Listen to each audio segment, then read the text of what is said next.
Who wants to ride a sled with stock graphics? Not us. Use SledSend 4 for 20% off a discount on Arctic FX graphics. They'll bring your vision to life with hundreds of designs and endless customization options. Your sled will stand out whether you're on the trail or in the backcountry. So hit the link in the description and customize your wrap and use SledSend 4 for 20% off at checkout.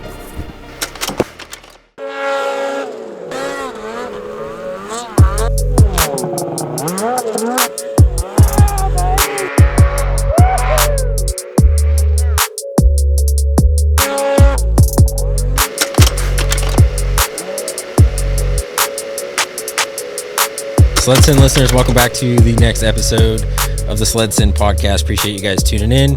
As always, be sure to check out some of the links in the description. Bunch of discounts in there for you guys.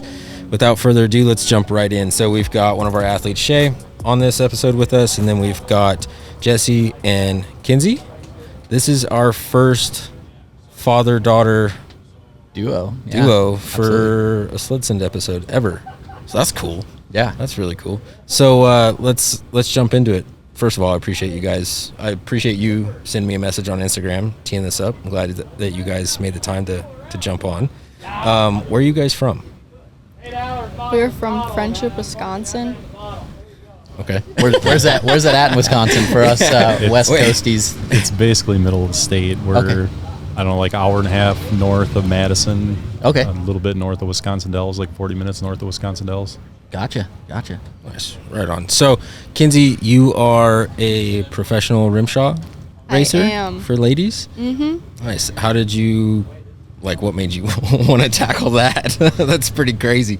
I started racing because we always used to watch the Jackson Hole World Championships at home. And my dad, he raced since he was a kid. And one day he was like, we're going there. We're going to race. And then he asked my mom. She didn't want to do it. He asked my sister. Dang it, Mom. She didn't want to do it either. And then he came to me and he was like, we're racing.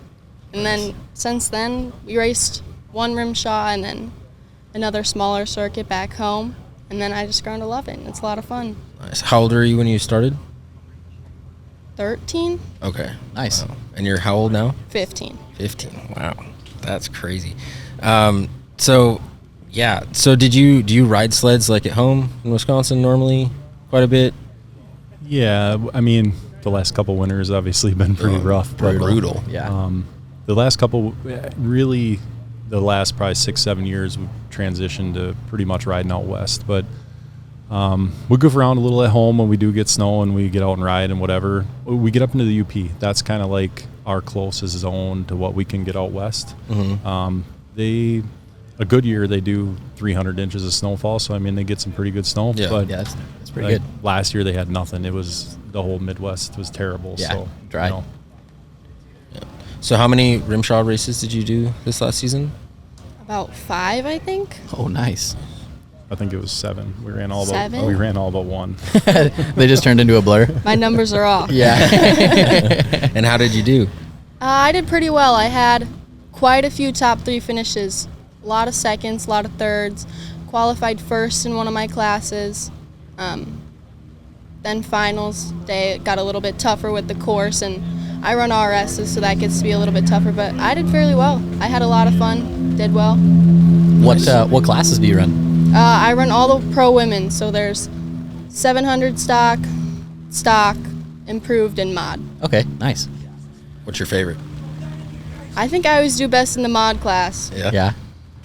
Nice. I like it. I agree. She runs she said an RS. It's a 600 RS snowcross sled. Yep. So this year she'll turn 16 and be able to run big bore sleds, 850s or mods, improvers, everything like that. Part of the ISR deal with the rules and everything, she could only run up to a 600cc the last couple of years. So this year is kind of exciting that she actually gets to. We're building an improver for her right now. We're building a mod and everything like that. So pretty exciting to put her on some big sleds and open it up and see what she can do. Gates open now. Let's do it. That's awesome. So Kenzie, is your dad your biggest sponsor? I would say. Yeah. Heck yeah. What are some other sponsors that help support you with this? We have Skidoo, Teton Performance, RSI, ZRP, Sled Girls, Snow Studs. I think that's most of them. I think so. That's awesome. Yeah. We have a lot of people out there cheering for us. Good. Yeah, anybody we didn't mention, thank you. That's always the good blanket. I have to look at my phone sometimes and read down the list. So what do you, because obviously like racing RMSHA fitness is a very big proponent in that. So what does like your overall fitness routine look like? I try to go to the gym a couple times a week. I caddy at a golf course out in the summer, so I walk a lot. Dope. Nice. Heck yeah. And then we ride dirt bikes also in the summer, just for a little bit of cross training. Yep. And a maker cycle too. We usually Yep. dealing with a little bit of a knee injury right now that I've been kind of laboring through, but a normal week we'll get 20, 30 miles in on the cycles too. So I mean, I make sure that she's doing the part and staying fit. So. Good. Good for you guys. What about the training outside of? So you guys live here in Wisconsin, right? What about training for RMSHA, like during season or like prep like right before season, right? Like on your sled, where do you go for that, or how do you do that living out here? We usually take about a week-long trip right before the first race. Yeah. And we have some friends out west, so we'll go stay with them, and then we'll set up a practice course and hit that. Get after it? Yep. Nice. Yeah. Keep hitting the line. Bob Tom, Teton Performance, he's he's one of our biggest helps, man. We pretty much live with him half the winter, and he opens up the shop, opens up his home, and takes care of us. And then his boy races RMSHA as well and semi-pro, and then he sponsors and helps a lot of other Skidoo riders and whatnot. So we get a big group together and kick off like a week-long like training camp before the season starts in Driggs, Idaho, whatever. So I'm sure you guys are Idaho guys, right? So you're not that far away from there. Or Wayans, aren't you? Yeah. Close. Yeah, it's close. We wish we were Idaho, to be honest. Yeah. So I've never been to a RMSHA race yet. I was invited the last 2 years to Jackson, but I haven't been able to go yet. It's on my list. But so how does the like layout of the races go? Like, do all of the girls race before all the guys, and it's the exact same course, or what's the layout of that? They usually have 2 lanes, blue and red, and then red is for all of the pros, like 1,000 stock, 1,000 proof mod, stuff like that. And then the blue lane is for more amateurs, juniors, and women's. Okay, gotcha. Nice. Yeah, she primarily runs, like I said, in the pro women class, they primarily run the blue lane. Red lane's usually typically a little bit tougher, but she has run the red lane. They did at Reary at Kelly's Canyon last year. They did a special for the women's classes. They got to run under the lights. I don't know if you guys saw that with Blaine Matthews rotor glowing red 30 seconds into the run. So she got to partake in that and that was her first time running in the red lane. It was really cool, neat experience for them. It gave the girls a lot of confidence, and it was just under the lights. It was like a whole different program. You know what I mean? So it was pretty cool experience for them, but also just kind of showed them that they can run at that level too. You know what I mean? Mm-hmm. Yeah. Sorry, go ahead. What's your favorite hill so far, and why? My favorite race, they didn't have it last year. Unfortunately, it got canceled. But the first year I ran pro women's, Granby, Colorado, that was my favorite. The course was set up. You kind of went down. You hit a couple jumps, and it was just more to my style. I liked it a lot more with the jumps and quick turns. Gotcha. Nice. What's like your pre-race routine? How do you deal with the butterflies? Like when you're in the trailer getting ready, like how do you work through that? Hey, what's up guys? We're here at Heydays and I'm standing here with Dayton from Albany Lodge, and he's gonna tell you a little bit about what they have to offer. Hey guys, so we're a certified Polaris Adventures outfitter located in Albany, Wyoming. We have 13 cabins and 9 hotel rooms. We offer a fleet of sleds in the winter for rent as well as in the summer of side-by-sides. If you guys are looking to do something a little bit different, we offer guiding, fishing guides, all of the above. At the end of the day, get dirty, get tired, stop in the bar and grab a drink, get bites to eat, have a good time.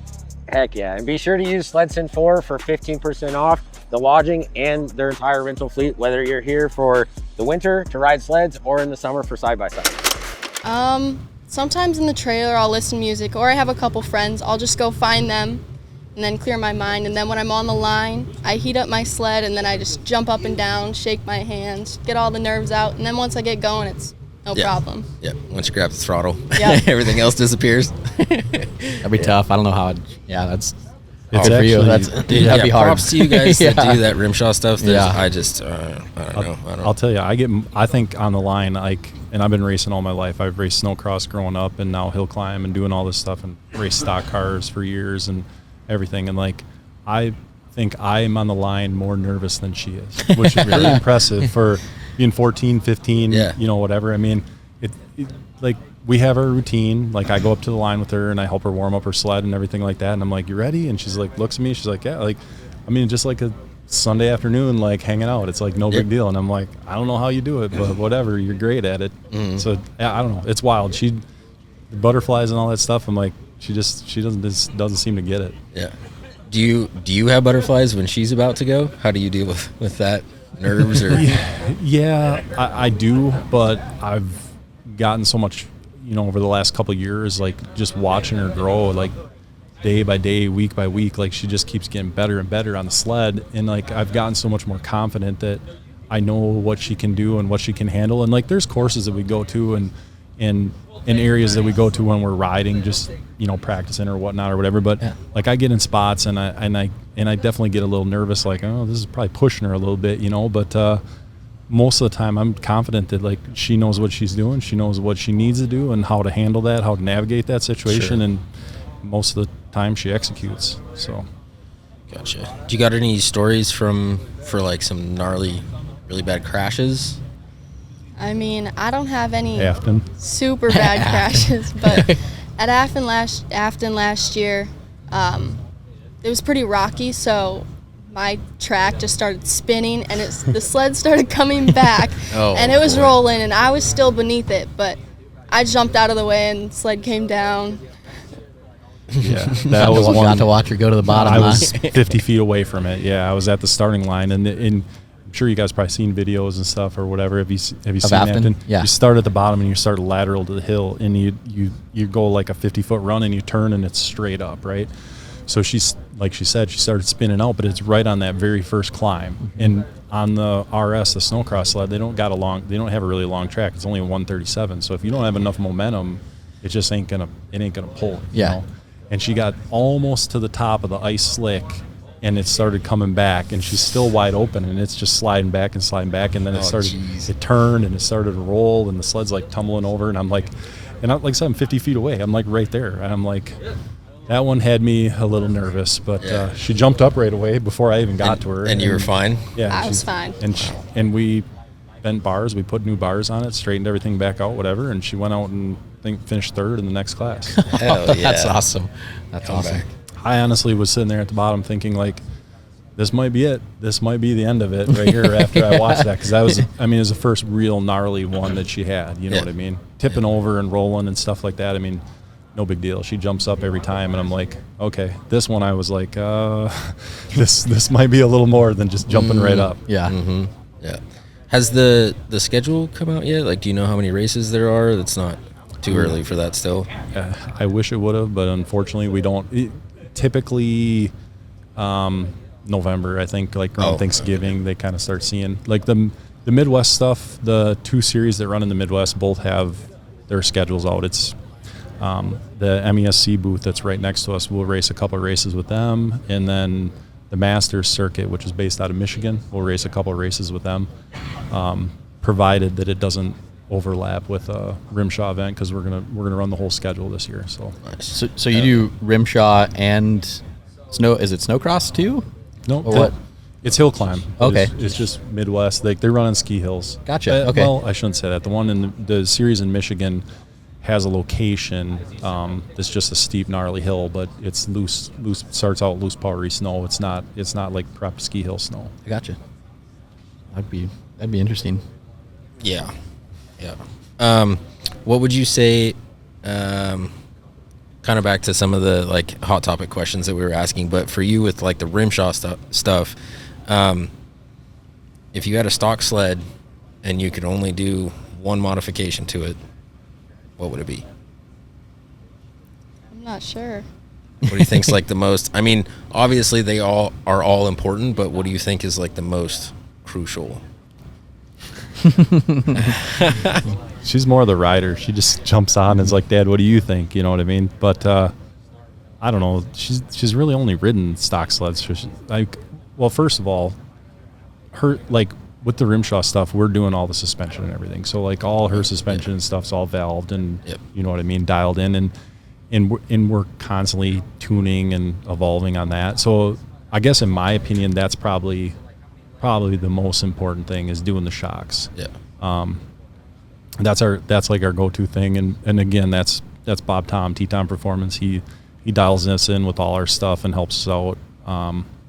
He gives us a pretty good baseline, and then I just send her out and kind of watch the sled, and it's kicking a little bit. Like I'll make a couple adjustments, you know, and ask her like, did that feel better? She's like, oh yeah, that felt better. Or, you know, she's learning. She's a little young yet on that stuff, but she's definitely learning the feel and knowing what she wants in the sled, and she's starting to get the clutching too. Like this last year, we worked on some stuff with the clutching, and at the end of the year, figured out some speed, and it showed at the end of what happened at the Dash for Cash, the last race of the year. At the Dash for Cash, we all took off, and I don't know, there were about 5 of us. It's probably third. I hit a huge rut, and it just like threw my skis up. So then I got pushed back, but then I just got back on it, and I got in the front, and I won. So nice. I bet that felt pretty good. She passed the turbo on the top. Really? She kept that 600 RS just wicked going across the. Well, it's like all, you know, because we cross rut going back and forth across the hill. So she just kept it wide open and kind of wheeling and just skied off all the ruts and just passed all. I was at the top of the hill watching, and I'm like picking up gates and everything. I was like, holy crap, here she comes. She's flying. Yeah. I could hear her just screaming about 8,500 RPM, just screaming. I'm like, here she comes. That's awesome. So out of the races last season and all the different classes and stuff, what was like the one particular race that was the absolute like most rewarding for you? Like I didn't make any mistakes, like that was a flawless run. What was like the most rewarding? Out of just RMSHA? Yeah. Probably. Hey, it's Robin Cook with Truck Boss Decks. Just wanted to show off our 8-foot Truck Boss. It's 100% aluminum, made in America. You never have to take it off in the summertime. A year-round use, dry and secure storage underneath. Yeah, absolutely. And be sure to use SledSend 4 on the website for 5% off to upgrade your adventure with Truck Boss Decks. I don't know, that's tough. You have 8 runs in a weekend. You're bound to make some mistakes, but I think my best weekend was probably Salt Pass Border Dash number 2. I think that one I learned the most, and I improved the most throughout my runs. Gotcha. Nice. So are you one of the cool kids in school because you're this badass that races RMSHA? Or? I guess so, yeah. I mean, in the winter, I'm not even at school half the time, so. Yeah. That was going to be my question. How do you, like, as a young girl especially, how do you balance the school and the social life and all of that with RMSHA? And obviously, I mean, you're training in the off season too and going out and still having fun. What does that look like for you? You know what? I don't even know. I just hope that I get my work done. I try and get it advanced so then I can do it while I'm out west racing. And then I'm also on my high school's dance team, so I miss some practices, and that's the same season as racing, so that's a little tough. But most of my teachers and coaches are really understanding, so as long as I... Shout out to Michelle, because that's the dance coach, and her and I usually have some conversations, and like she's really supportive of what Kenzie's doing. Cool. That's awesome. And that's important. She understands the level that she's at and what's going on, and we work well together. So like I try and give a little too. Like, you know, I realize like it's not all racing. Like she's got to do everything that, you know. Sure. And so yeah, it's a struggle, but and her principal is Mr. Moore, really nice guy. Have a few conversations with him throughout the year, and, I'm sure. and make sure that she stays out of truancy and everything like that. But it's I don't know. We get through it. We make it work. She's a bright kid, and you know, is really well. It gets all her schoolwork done. Some days it's a little late, or some weeks it's a little late because we're out west. But she makes it happen. Yeah, good for you. Thank you. So the social aspect of that, is that, do you have friends at school that ride RMSHA as well, or you kind of have like a group within RMSHA that, you know, you're friends with, and then you have the homies back home? Yep, I have friends back home, and then there's a couple there's one girl that I race with that I'm really good friends with, and then her cousin also races, and he has a sister, so I'm also good friends with her. Nice. So got your own little group there too, huh? Yeah. Good for you. Yeah, Isla Edwards is who she's talking about, and them two, they both ride Skidoo, and they're both wearing, well, Isla wears climb gear, but she also has like some Skidoo jackets and whatever. But anyways, they stand in the pits, and like I don't know which one's which half the time. Like they literally look like twins. So that's funny. So what's the future of this for you? Like, is this something that you're fully committed to, you're all in, and you're just going to take it as far as you possibly can? Or, you know what, I'm not really sure. I really like doing it, and I want to keep doing it, but after high school, I don't really know what I want to do, so. Yeah, it's hard to know at that age. Oh, absolutely. That's a tough one. I was doing things I shouldn't be doing when I was a sophomore, so that's a hard question to answer. We're on the 3-year plan right now. We know for the next 3 years we're full committed. Okay. And then Gotcha. see where life takes us after that. Yep. So just trying to enjoy the ride right now, you know. Heck yeah. Love it. Right on. If you could go back to the Kenzie that started racing RMSHA right now and tell her like one thing, what would you tell her? Just don't focus on what anybody else thinks, because everybody's there to support you. And even if you mess up, they've all messed up too. They all started somewhere. So it doesn't matter how well you do. It's how well you persevere and how well you can improve. Oh, that's good. That's really good. Wow. That's awesome. Love it. That was a really good answer. Yeah. Yeah, that's something that's really cool, obviously, about the sledding industry as a whole. But, like, we've had a couple other RMSHA people on, and, you know, even if you're, like, competitors, like, they're still in the trailer helping you get stuff done. The sled blows up, breaks, whatever, like, whatever it takes to help, you know, get you back on the... 100%. It's like a big traveling family, man. Yeah. Everybody comes from everywhere, and we all congregate at these events, and you break apart or you need a hand or whatever. It's like there's 10 guys there jumping in to try and help you before you even know what's even going on. Yeah. So that's amazing. Yep. Absolutely. Best part about the sledding industry right there. 100%. I mean, I've done a lot of things in my life, and like snowmobiling, it doesn't matter if you're just going trail riding or you're riding on the mountains or you're racing or you're doing whatever, but like that just seems how everybody is in this industry. You know what I mean? It's you don't find that in a lot of other aspects, I guess, of life. Yeah, I agree. Who would be your favorite RMSHA rider? I gotta say my dad. There you go. There you go. Winning some sponsorship points right there, huh? Hell yeah. That's awesome. Yeah. Skidoo. Was that dad rides Skidoo, daughter rides Skidoo? Mm-hmm. Yeah? Yeah. I rode Skidoos, raced Skidoos for years. That's just what I rode when I was backcountry riding and whatever. And then as we started into the racing endeavor, it just progressed, and we got to know Carrie from the race program, and things just progressed, and now we're on the program, and they give us a ton of support and a ton of help, and like I wouldn't want to be anywhere else with anybody else. I mean, they're great to us. They help us out a ton, and just you go to the race and like just needing information or setup or tuning stuff or whatever. I mean, they already have it figured out before we even get there, and they tell us like, okay, this is what you need, this is what you do, adjust this, you know. And it's like the sleds are dialed in. Like we don't even have to mess around. So I don't really care what you're riding. Like that's 3/4 of the battle. You know what I mean? So they're phenomenal with that with us, and us coming from the Midwest. I mean, it's the travel aspect obviously is pretty tough. Like half the races we stay out there. Like if we do a back-to-back week or something, we'll stay in between.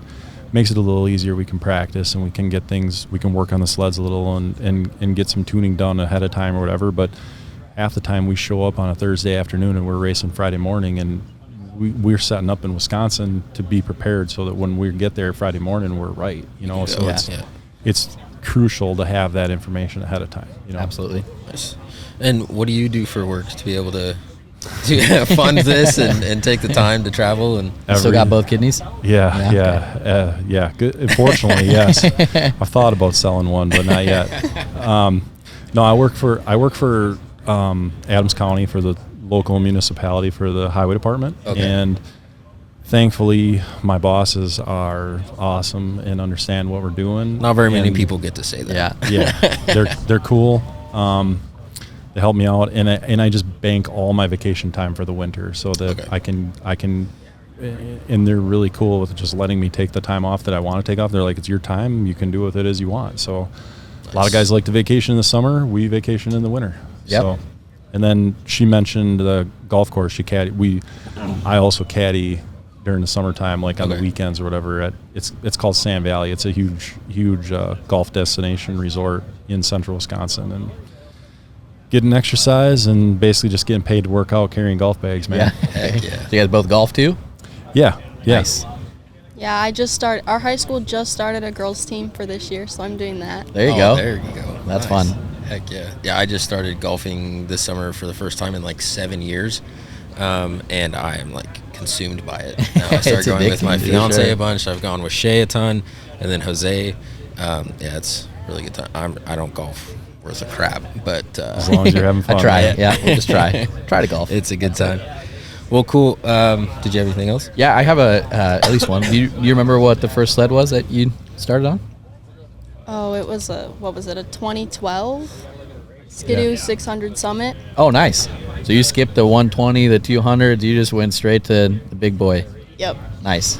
Yeah, I think she started riding probably like a 550 fan cool probably when she was like 8 or 9, just riding There around you the go. yard and Yeah. stuff, you know what I mean? And then that was my wife's just trail sled or whatever. And when we get snow, the kids would go out and just bomb around the yard and have fun or whatever and play. And I could always tell, like, her growing up, she was always like the motorhead. Like, she always wanted to ride. She'd come home and be like, "Can we ride the snowmobiles?" I'd be like, yeah, I'll get some gas in them. Let's go, you know? Absolutely. And her older sister was kind of like, yeah, I guess I'll come out and ride with you, you know what I mean? But she would always be asking. She'd be like, come home, can I ride the UTV? Can I drive the UTV around? I'm like, yeah, all right, cool, you know, whatever. So Love it. just always kind of been my little motorhead, I guess. There you go. How'd you beat that? We just said the same thing. Yeah, Same it happens. It happens. Well, cool. We'll go ahead and wrap this episode up, but we always end every single episode with the guest asking our listeners and viewers a question, and then we cut it and use it for TikTok and Instagram and stuff. So is there something, putting you on the spot, but is there something that you would like to ask the audience? It could be about RMSHA stuff. It could be about anything that you can think of. You got something? Got to come up with something. I could go back to the question you guys asked us before we started. What's the weirdest thing you've brought on a snowmobile trip? Gosh, dang it, Jeff. I don't think it was Jeff that dropped that one. I think No? it was somebody else. But Okay. Well, that's a good one. yeah, Listeners, absolutely. let us know in the comments below what's the weirdest thing you've ever brought on a snowmobile trip. I feel like We I might gotta get give an banned answer. on social media. Got to give an answer to this. So I didn't, it wasn't me, but this was on a Sure. trip that I was with a buddy of mine from Wisconsin, whatever. We get out to Togety, and, you know, we've been in the truck for like 20 hours or whatever. We got 2 trucks and 2 trailers, and we get out there. There's like, I don't know, 8 or 9 of us or whatever to go out there and ride for a week. And we're starting to unload everything into our cabins, and I got all my stuff unloaded to the cabin, and I'm helping him carry stuff in. And I'm like, we're digging through his truck, and he's got like 7 rifles. Like, and he's a big hunter and everything, right? Mm-hmm. So I'm like, Nate, what the hell are you doing with all these rifles? And he's like, well, you never know. Like, what we're gonna, and I'm like, what are you gonna strap them all to your back while we're out there riding? I'm like, what are you gonna do with these? You know what I mean? He's like, you never know. We might get a chance to shoot something. He's like, we got animals out here that we don't get to see in Wisconsin. You know what I mean? I'm like, Squatch. and I was like, all right, cool, dude. Like, That's random. in case we need them, they're here. Yeah. That would be a That's cumbersome object to carry with you on a sled. Yeah. That's for sure. Well, cool. We'll go ahead and wrap this episode up. Appreciate you guys jumping on. Yeah. Yeah. And thank good you. luck this next season. We'll be watching. We'll be rooting for you. Hell yeah. Thanks, guys. Awesome. Thank Of you. course. Yep. SledSend listeners, thank you guys for tuning in, and we'll catch you guys on the next one.